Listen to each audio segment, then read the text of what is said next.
بسم اللہ الرحمن الرحیم۔ انسان کا جسم زمین سے بنا ہوا ہے، لیکن اس کا دل آسمانوں کے لیے بنایا گیا ہے۔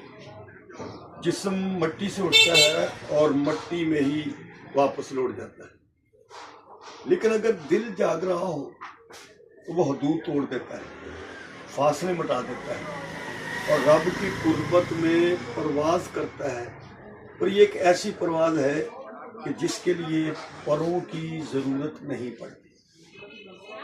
دل کی جو پرواز ہے اس کا یہ سفر جو روحانی سفر کہلاتا ہے، یہ روحانی سفر باہر سے نہیں ہوتا، یہ روحانی سفر اندر سے شروع ہوتا ہے۔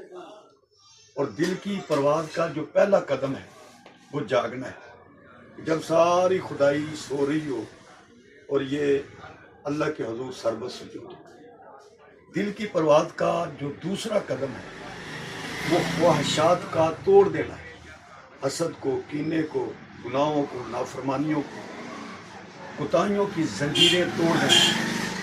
اور دل کی پرواز کو جو چیز قوت دیتی ہے، تقویت دیتی ہے، وہ اللہ کا ذکر ہے، اللہ کو یاد کرنا، اللہ کا ذکر کرنا۔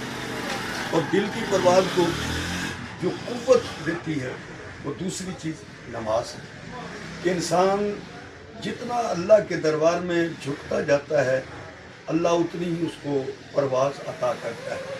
اور یہ پرواز اسی کو ملتی ہے جو اپنا دل اللہ کے حوالے کر دیتا ہے۔